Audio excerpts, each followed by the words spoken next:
Sampai di situ. Nah, baru kita akan masuk kepada huruf berikutnya, yaitu nun. Kalau Bapak Ibu perhatikan, nun ini proses penulisannya adalah seperti ini. Jadi pergerakan penulisannya dari atas ke kanan kemudian turun. Itu hanya satu kali goresan saja, tidak bersifatnya bersambung. Nun adalah huruf ke-14 dalam alfabet Ibrani. Huruf ini memiliki nilai numerik 50. Kata ini kalau dieja, nun itu tersusun oleh nun, fa, dan nun. Dalam bahasa Aramnya berarti ikan. Dalam bahasa Ibrani, kata ini memiliki arti bertunas, menyebar, bersinar. Jadi nun dalam bahasa Aramaiknya adalah ikan, sementara dalam bahasa Ibraninya bertunas, menyebar, bersinar. Kita melihat kata nun muncul dalam perjanjian lama, dalam frase atau anak nun. Yosua adalah anak nun. Kata ini biasanya diterjemahkan sebagai orang yang bertahan atau terus. Dalam kisah Yosua, kita melihat 3 kali nun itu digunakan. Anak nun adalah Yosua yang masuk ke tanah itu dan menyebabkan orang Israel mewarisinya. Sang ayah Nun hanyalah sebuah kemunculan. Dia tidak langsung masuk ke tanah yang dijanjikan. Jadi Yosua ini adalah produk tunas dari Nun yang akan membawa bangsa Israel masuk ke tanah perjanjian. Dibutuhkan waktu bagi kemunculan untuk menghasilkan sesuatu yang dapat dilihat. Nun mengingatkan kita bahwa kita sering berada dalam masa kemunculan dan harus menunggu apa yang dilihat untuk muncul. Jadi dengan kata lain begini, Nun itu berbicara tentang proses, sesuatu yang tidak tampak terlebih dahulu terjadi. Kalau sesuatu muncul, berarti ada proses awal yang tidak tampak terjadi. Dan dalam kehidupan kita juga sama seperti itu. Nun, gambar yang membungkuk tadi adalah gambaran Tuhan yang duduk di atas tahtanya. Dan bentuk akhir Nun adalah gambaran para malaikat yang berdiri di hadapan. Di sini kita melihat gambaran Naman, atau artinya yang dapat dipercaya, yang dimulai dengan Tuhan yang duduk di atas tahtanya dan membagikan pengetahuan yang diwahyukan kepada para malaikat. Jadi Nun yang terdapat dalam kata Naman berarti dapat dipercaya dan setia. Ini bukan biarawati. Nun mengingatkan kita bahwa Tuhan itu setia. Dia setia untuk memberi pengetahuan apapun yang kita butuhkan. Jadi Nun itu menggambarkan tadi berbicara tentang sebuah proses terjadi sebelum terjadinya kemunculan. Nun itu juga berbicara bagaimana Allah membungkukkan dirinya untuk memberikan pengetahuannya kepada manusia, kepada malaikat. Ini berbicara tentang siapa? Berbicara tentang Allah menjelma menjadi manusia di dalam itu. Dia mencari manusia yang terhilang. Ketika dia berbicara bahwa pada mulanya adalah firman, firman bersama-sama dengan Allah. Firman itu bersama-sama dengan Allah dan firman itu adalah Allah. Dalam ayat selanjutnya katakan firman itu telah menjelma menjadi manusia. Seperti itu. Nah, kalau dilihat dalam bahasa Yunaninya, itu menggunakan kata logos. Logos itu artinya berbicara, berfirman. Tetapi logos itu juga berbicara tentang ekspresi ide Allah. Logos itu berbicara tentang pengetahuan Allah. Jadi kalau kita artikan begini, pada mulanya pengetahuan Allah itu bersama-sama dengan Allah, pengetahuan itu adalah Allah dan pengetahuan itu telah menjelma menjadi manusia. Dengan kata lain bahwa sesungguhnya pengetahuan yang dibutuhkan manusia untuk menjadi serupa segambar, menjadi natur Allah, dia harus tahu dulu pengetahuan tentang Allah itu. Dan Yesus, pengetahuan itu telah menjelma menjadi manusia. Dengan kata lain bahwa yang dibutuhkan adalah Yesus itu sendiri. Sampai di sini ada yang ingin berkomentar dulu, Bapak dan Ibu, sebelum saya lanjut?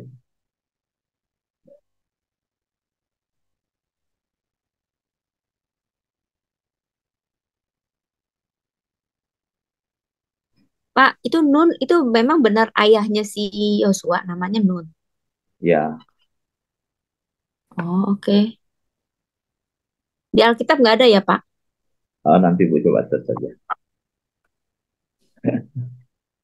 Satu lagi, saya main tebak-tebakan nih.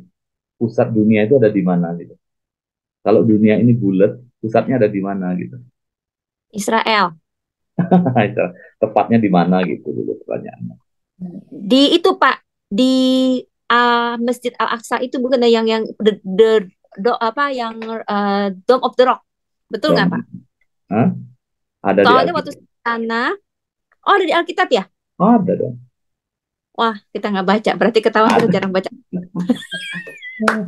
Nggak, kalau saya waktu di sana ke Israel, dibilang katanya itu Dome of the Rock kan sebenarnya kan tempat Ishak dipersembahkan kan.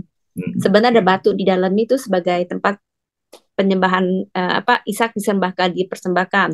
Kedua, kan itu juga diomongin sebagai naiknya Nabi Muhammad itu kan Isra dalam bentuk apa sih Waktu itu Isra Miraj apa sih? Ya nggak tahu deh. Yang ketiga katanya begitu waktu Adam dan Hawa dikeluarkan dari Taman Eden, tempat pertama diinjak itu dia tempat itu Pak katanya. Ya itu kan baru perkiraan. Nah tapi pusat buminya nggak tahu. Katulistiwa kali Pak ya. kata dia. Enggak, Bu. Pusat dunia itu adalah pusat bumi ini adalah di Yerusalem. Tapi gini, secara ilmiah kita berpikir gini, Bu. Kalau kita lihat Eden itu diciptakan dia diapit oleh sungai Tigris dan sebagainya itu kan ada di daerah Irak.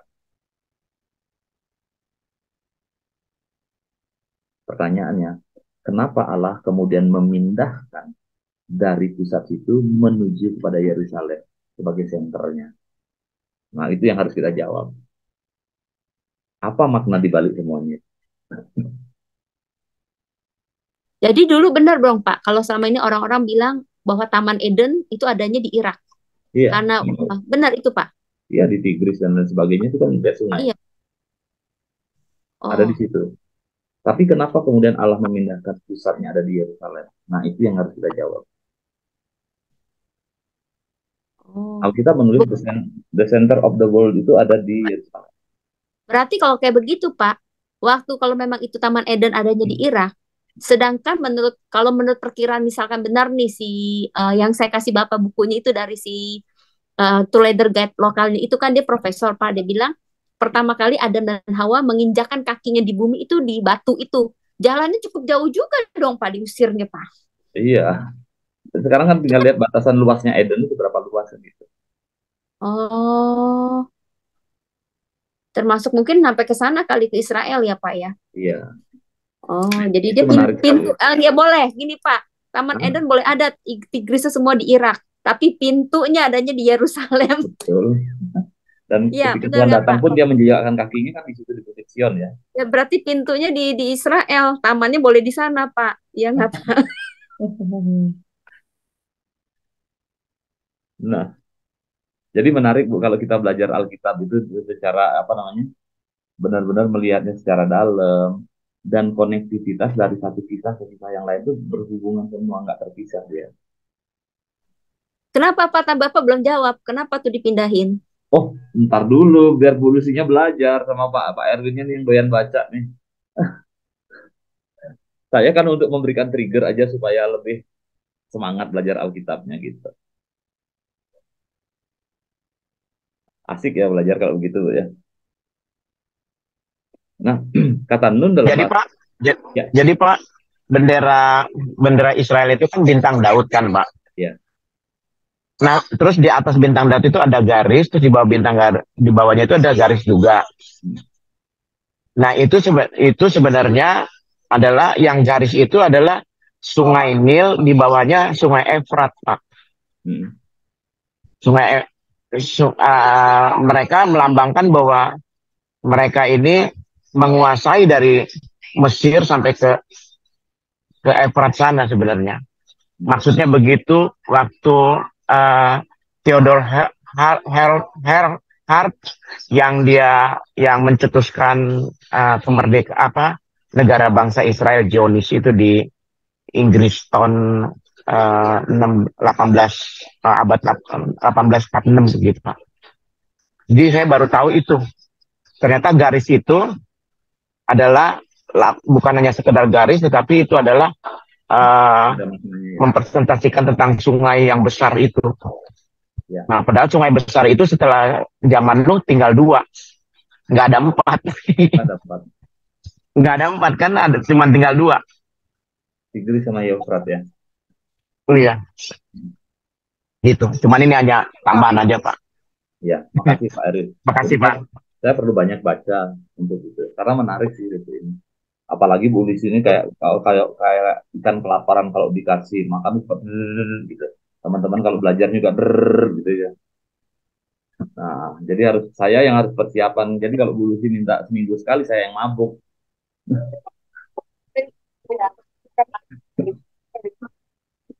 Oke, kita lanjut ya. Ikan itu berbicara tentang produktivitas.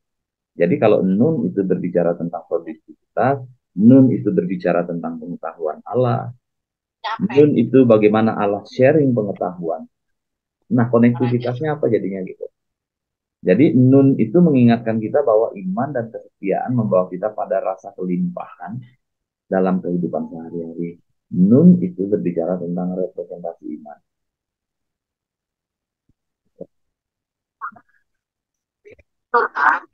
Nah, Yunus ditelan oleh seekor ikan besar. Dalam nama Yunus ada Nun. Dan Nun itu ada di pusat nama itu. Yunus. Jadi dia Nun itu ada di pusatnya. Yunus tidak mentaati Tuhan dan dibuang ke laut. Dia ditelan oleh ikan besar yang juga Nun. Tetapi alih-alih mati dia menemukan kehidupan dan iman yang baru kepada Tuhan. Ikan dikenal karena kesuburannya dan merupakan makhluk pertama yang diberkati oleh Tuhan. Berkembang biaklah dan bertambah banyak dan penuhilah air di laut. Jadi baru pertama kali kita memperhatikan bahwa ikan itu adalah makhluk pertama kali yang diberkati oleh Tuhan.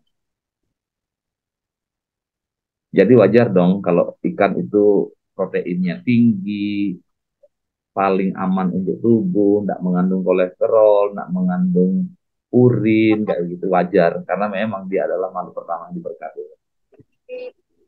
Ikan juga merupakan pupuk yang baik yang membantu tanaman untuk tumbuh dan menjadi lebih berlimpah. Nun berhubungan dengan kata yang berarti berguna, berkembang, dan bersemi. Nun memberitahu kita bahwa iman kita akan membawa kita ke dalam kehidupan yang berkelimpahan. Jadi kalau tadi Bu Lucy bilang, Pak berdoa dong ininya, supaya punya apa namanya, nanti kalau saya lagi ngajar juga kameranya biar ngikut gerak begini, berarti juga harus selain berdoa harus ada nunnya ini, ada iman dalam diri saya. Bahwa Tuhan, jadi kalau Bu Lucy sudah mencetuskan seperti itu, saya percaya bahwa suatu saat pasti Tuhan akan genapi itu, entah kapan waktunya. Yang pasti bukan sebelum kedatangan Tuhan, Tuhannya sudah digenapi. Ya, saya juga punya karena penglihatan kok Bapak dan Ibu. Saya nggak tahu Tuhan tunjukkan pada saya sebuah tempat yang ada di kantor imigrasi yang apa? Yang saya juga tidak tahu tempatnya itu di mana. Tapi yang saya tahu, yang jelas sampai hari ini dalam dalam pikiran saya, dalam bayang di pikiran saya itu gini. Kantor imigrasi ini desainnya Romawi. Tiang-tiangnya besar, di depannya itu ada kolam ikan yang besar, ada air mancurnya. Nah, itu saya berjalan di situ. Saya melihat diri saya beberapa kali dalam penglihatan itu di situ gitu. Berjalan. Cuman saya nggak tahu di mana. Dan ini sudah berjalan 5 tahun. Saya nggak tahu gitu. Tapi saya percaya bahwa suatu saat Tuhan akan bawa saya ke sana. Entah kapan gitu. Penglihatannya sekali atau 2 kali, Pak? 3 kali itu. Tempat yang sama? Tempat yang sama. Wow. Dan anak saya Joshua juga sama. Itu berkali-kali. Anak saya yang ketiga ini. Berkali-kali dalam penglihatan saya. Sejak saya SMA kelas 2. Maka ketika istri saya hamil pertama, saya percaya bahwa anak saya akan cowok. Ternyata cewek. Begitu kedua hamil saya, karena kita programnya cuma 2, yakin bahwa yang keluar cowok. Tapi ternyata tidak, cewek. Begitu anak-anak udah mulai gede, kita sepakat untuk ini udahlah, pabriknya ditutup aja deh gitu. Gitu. Ya istri saya bilang 2 minggu lagi ya gitu. Oke. Sambil dia menyiapkan mental. Dan ternyata begitu 2 minggu, ayo kita ini siapan ya gitu. Dia bilang saya ada tanda-tanda kehamilan. Dan di situ saya bilang, ayo dah langsung kita cek. Begitu cek dia positif, saya bilang ini Joshua lahir. Dan betul, wajah anak yang saya lihat dari sejak lahir sampai hari ini itu Tuhan tunjukkan beberapa kali itu dan jelas. Dan saya percaya bahwa Tuhan itu luar biasa.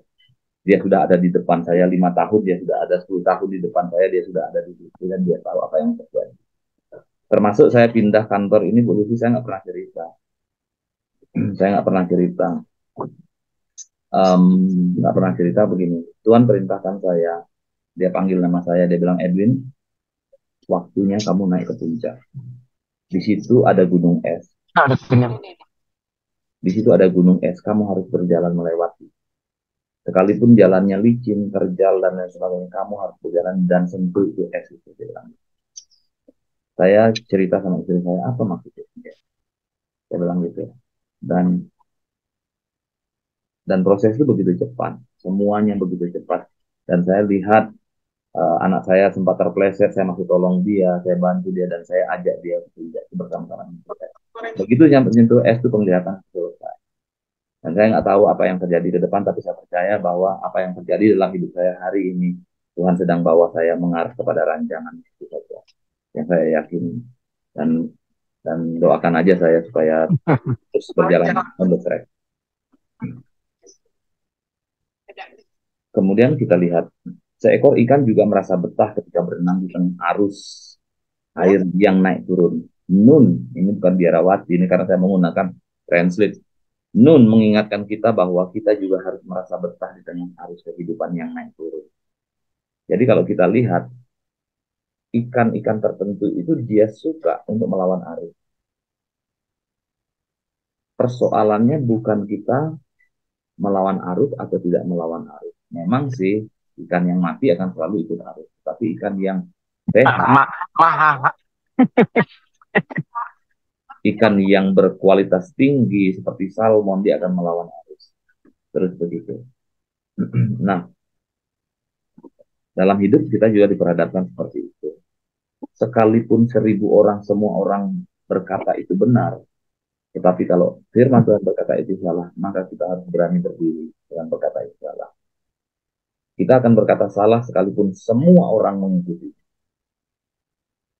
Tetapi kita berani berdiri di atas kebenaran sekalipun tidak ada orang yang mengikuti. Ikan itu seperti itu. Dia harus berani dalam arus kehidupan. Dan ini saya lihat karakternya ada di Bulus banget gitu. Jadi Bulus ini wajar kalau dikasih nama Nun. Gitu. Namun ikan-ikan tetap dingin dan bukan Nun saya, nonjok. Nonjok. Namun ikan-ikan tetap dingin dan sulit dipahami. Ikan itu sekalipun dia berada di air asin, dia tidak akan pernah terpengaruh dengan asinnya laut. Dia akan tetap tidak asin. Bagaimana dengan hidup kita yang sedang hari ini ada di dunia yang serba asin gitu. Dunia yang serba tidak menentu. Ini Joko bermaksud. Apakah kita bisa berani seperti ikan itu sekalipun kita berhadapan harus misalkan terjun kepada misalnya seperti Pak Erwin harus keluar masuk penjara, harus ngumpul sama narapidana, harus ngumpul pada mantan pembunuh dan sebagainya. Apakah dengan kebersamaan itu akan membuat Pak Erwin tanda kutip menjadi asing? Kalau hal itu terjadi dalam hidup kita, maka kita harus belajar pada ikan. Sekalipun dia berada di air yang asin, dia tidak ikut asing. Ini adalah peringatan atau bayangan dari Nun untuk berhati-hati agar tidak menjadi dingin dan sulit dipahami. Dalam upaya kita untuk setia, kita dapat menjauhi dan menghindar orang-orang kita yang mungkin menghalangi iman kita. Kita menyelam di bawah air agar tidak terlihat dan berakhir di perairan yang sulit. Nun mengingatkan kita untuk berhati-hati agar tidak menjadi dingin, sulit dipahami dan menyendiri.